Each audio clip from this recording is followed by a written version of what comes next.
मतलब अच्छा है, क्योंकि अपना दैनिक जीवन में अब इसका इस्तेमाल इतना हो गया कि हम इसके बगैर हमारा जीवन इसके ऊपर में आधारित हो गया। हुआ है कि नहीं हुआ? बिना मोबाइल चार्ज किए हुए आप रह सकते हैं? नहीं रह सकते ना। घर में अंधेरे में रह सकते हैं? तो लाइट को हमको यूज तो करना पड़ेगा। बहुत अच्छी है, दैनिक जीवन में उपयोग की चीज है, लेकिन इसको यूज सही तरीके से कर रहे हो तब तक अच्छी है। अगर इसको यूज अगर आप सही तरीके से नहीं करोगे तो इलेक्ट्रिसिटी हमारे लिए खतरनाक है। अगर हम इसको इस्तेमाल सही तरीके से नहीं करेंगे तो ये अपना दुश्मन है। इलेक्ट्रिसिटी से क्या खतरे हैं?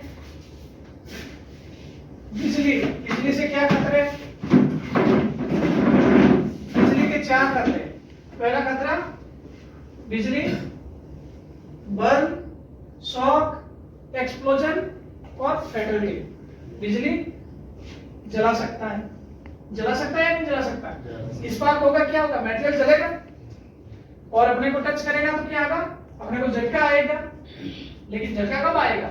जब बिजली कम मात्रा में होगी। तो अगर बिजली ज्यादा मात्रा में है तो राम नाम, वेरी गुड। अगर बिजली का वोल्टेज सोर्स हाई है और आप उसके संपर्क में आओगे तो 100% मौत है। तो हमको बचने के क्या तरीके हैं? बिजली के 3 तरीके पहले बताए थे आपको। Be safe, be aware, be protect. दूर रहो, जागरूक रहो और अच्छी क्वालिटी के इक्विपमेंट यूज करो। ये बिजली से बचाव के साधन है। अब साइड के ऊपर आते हैं। ये थी बिजली की जनरल सेफ्टी। अब साइड के ऊपर बिजली के खतरों को हम कैसे कम कर सकते हैं? बिजली के जो डिवाइस है, जो पैनल्स है, जो सोर्स है, उस सोर्स के अंदर में हम बिजली की इलेक्ट्रिकल सेफ्टी में क्या लेंगे तो हम सुरक्षित रहेंगे? पैनल के पास में रबड़ मैट हो गया, ठीक है, पैनल का सेपरेट रूम हो गया, केबल का अंडरग्राउंड या ओवरहेड लेआउट हो गया, केबल ट्रे का अच्छा डिजाइन हो गया। ये इलेक्ट्रिकल सेफ्टी में, साइड सेफ्टी में आता है। तो हम इलेक्ट्रिसिटी में अपन जो काम कर रहे हैं, अपना सप्लाई जो हो रहा है, जो काम हो रहा है, वो हमारा जो यूज हो रहा है वो डेली नहीं हो रहा है। हम लोग जो काम कर रहे हैं वो कैसा काम कर रहे हैं? जहां जरूरत पड़ेगी, जो इक्विपमेंट खराब होगा उसको जाके चेक करेंगे और उसका हम मेंटेनेंस करेंगे या उसको रिप्लेसमेंट करेंगे, वो वाला काम अपना है। बाकी जो मशीनरी है, वो इक्विपमेंट है, वो वन टाइम लग गया, वो इंजीनियरिंग ड्राइंग डिजाइन से बना हुआ है, उसमें आपका इतना ज्यादा काम नहीं रहता। आपका काम रहता है इन केस ऑफ किसी भी इक्विपमेंट के अंदर में कुछ तकनीकी खराबी आई तो वो आप जाकर के उसमें उसका कार्ट्रिज वगैरह चेंज करते हो, उसकी क्लीनिंग करते हो, मंथली मेंटेनेंस करते हो। तो उसमें भी हम क्या करते हैं? पोर्टेबल टूल्स यूज करते हैं। पावर से चलने वाले पोर्टेबल टूल्स उसमें भी हम यूज करते हैं। हालांकि वो उपकरण बिजली के ही बने हुए हैं, लेकिन हम बिजली के उपकरण को ठीक करने के लिए भी उपकरण किसका इस्तेमाल कर रहे हैं? बिजली के ही कर रहे हैं। अब बिजली की साइड सेफ्टी के ऊपर में देखा जाए तो बिजली के हैजर्ड को कैसे खत्म किया जा सकता है, कैसे कंट्रोल किया जा सकता है? तो सबसे पहली चीज है कि हम जितना कम वोल्टेज का इक्विपमेंट यूज करेंगे उतना खतरा भी कम है और सेफ्टी ज्यादा है। जितना आप हाई वोल्टेज का पावर टूल्स यूज करोगे उसका उतना खतरा ज्यादा है और उतना उसका बिजली का कॉस्ट भी ज्यादा है। तो हमको प्लांट में जो हमारा सप्लाई है, इंडस्ट्रियल प्लग टॉप कितने पिन का होना चाहिए? 3 पिन का। लेकिन हमारे यहाँ पे अभी भी 2 पिन का कुछ जगह सप्लाई है, तो हमको उनको क्या करना है? 3 पिन में चेंज करना है। दूसरा, अर्थिंग कनेक्शन का बराबर ध्यान करना है। अर्थिंग किस में मापा जाता है? अर्थिंग का मापक क्या है?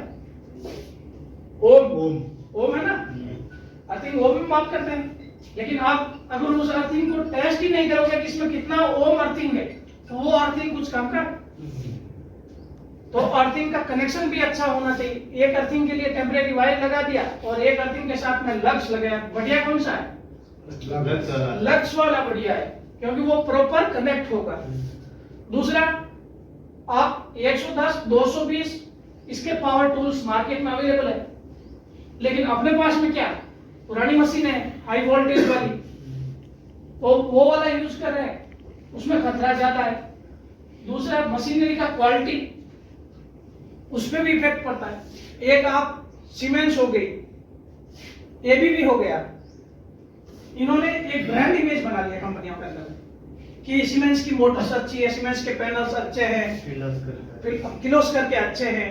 इन्होंने क्या किया, इन्होंने क्या है प्रोडक्ट था और कंटिन्यूस उसके ऊपर में कंटिन्यूस उसके ऊपर में इंप्रूवमेंट किया कि हमको इस डिवाइस के ऊपर में क्या प्रॉब्लम आ रही है, उस प्रॉब्लम को खत्म करके नया प्रोडक्ट लॉन्च किया। तो जो भी है ब्रांड इमेज है, जो पुरानी कंपनी है उनके हम टूल्स लाएंगे तो और इलेक्ट्रिकल सेफ्टी मजबूत होगी या नहीं होगी।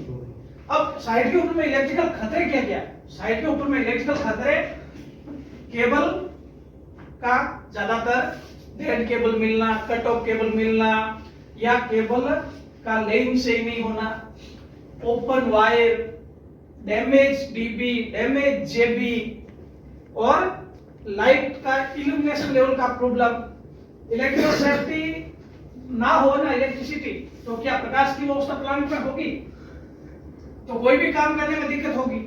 तो आप काम कर रहे हो उसमें प्रकाश की व्यवस्था भी बिजली से प्रदान होती है, और जिस एरिया में आप बिजली के उपकरण से काम कर रहे हो आपको लाइट चाहिए या नहीं चाहिए? अंधेरे में काम कर सकते हैं? नहीं कर सकते। तो वो लाइटों का जो प्रकाश है वहां पे वो भी उपलब्ध होना चाहिए साइड के ऊपर में। वो भी एक हजार्ड है, अंधेरे में आप खड्डे के अंदर में गिर सकते हैं, आपका पाँव नीचे आ सकता है या नहीं।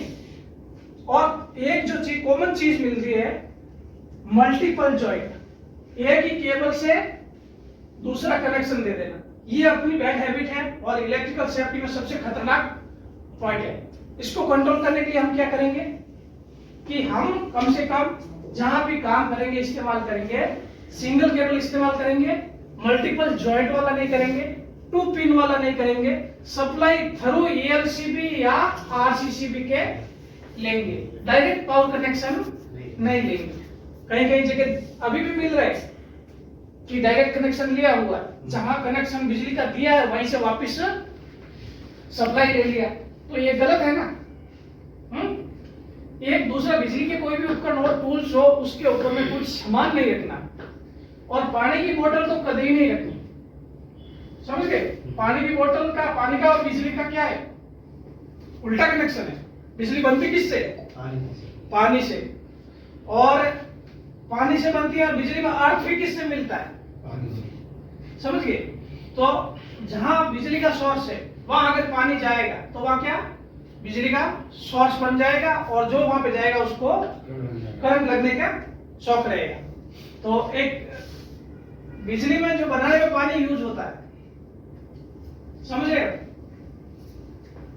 तो वो पानी रीयूज होता है या नहीं होता है कहीं कहीं जगह, लेकिन वो पानी यूज कहाँ होता है?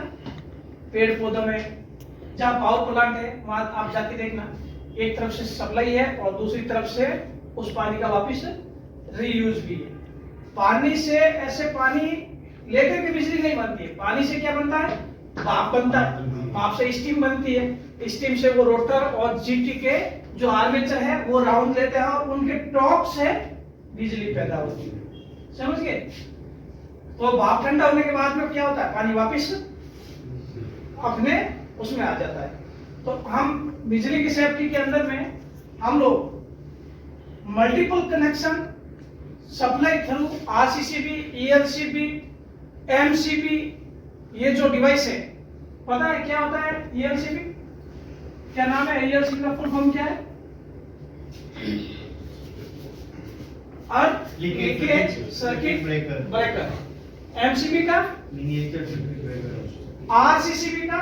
Residual current circuit breaker. Right. ये जो आपके इलेक्ट्रिकल में काम कर रहे हो, ये आपके डिवाइस है, ये सेफ्टी डिवाइस है, इसका आपको नाम पता होना चाहिए, इसका फंक्शन भी पता होना चाहिए। एक आपका जो मंथली इंस्पेक्शन है इलेक्ट्रिकल टूल्स का, वो आपको 100% करना है। साइड के ऊपर में एक सबसे ज्यादा क्या लापरवाही रहती है हमारी कि हम वन टाइम डिवाइस इंस्टॉल करने के बाद में उसका इंस्पेक्शन की डेट पे फॉर्मेट पे ओके कर देते हैं, लेकिन साइट के ऊपर में जाकर के उसको फिजिकली चेक करते हैं कि वो डस्ट से जाम हुआ। और बहुत सारे डिवाइस होते हैं, एलसीबी आरसीसी में सबसे बड़ा फेलियर यही है कि वो हाँ समय के ऊपर में ट्रिप क्यों नहीं होता है, क्योंकि उसका समय के ऊपर में इंस्पेक्शन नहीं होता है। हमको टूल्स कौन से वाले यूज करने चाहिए प्लांट के अंदर में? सारे के सारे इंसुलेटेड और सर्टिफाइड इलेक्ट्रिकल डिपार्टमेंट से एक बार अपलोड करवा करके जो टूल्स है वो करने चाहिए। इलेक्ट्रिकल इंजीनियर उसको श्योर कर लेगा कि भाई इसका बॉडी अर्थिंग नहीं है, इसका जो भी है उसका इक्विपमेंट का मैन्युफैक्चरर वगैरह उसका कुछ ऐसा इक्विपमेंट नहीं है जो जिससे चलाने वाले को खरीदना हो। ये इंश्योर कौन करेगा? इलेक्ट्रिकल इंजीनियर जो मशीन चेक करता है वो चेक करेगा और उसके ऊपर में वैलिडेट दे देगा कि इतने टाइम तक आप यूज कर सकते हो, इतने